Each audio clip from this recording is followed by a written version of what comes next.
Oo, no to body shaming kasi may nag-trending kasi ngayon na chururut. Bakit? Ay, kung-usapan si vlogger din siya. Wag. Alam mo, lahat tayo, meron tayong sarili nating mga gifts, may katawan tayo. Correct. Parang, how would you feel kung ikaw binabatikos ka because of how you look? Exactly. Diba? Hindi, mas... Kung kayo yon, isipin na lang natin kung tayo yung nandun sa lugar ng taong yun, how would we feel? Tsaka wala namang perfect, si Brenda lang. Exactly. So dahil dyan, 10 minutes na po.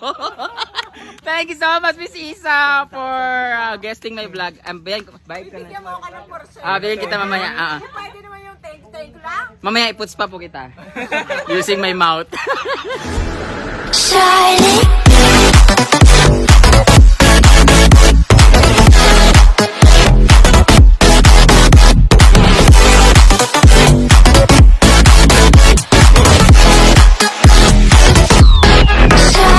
Magsusubscribe ka ba? O magiging kamukha kita?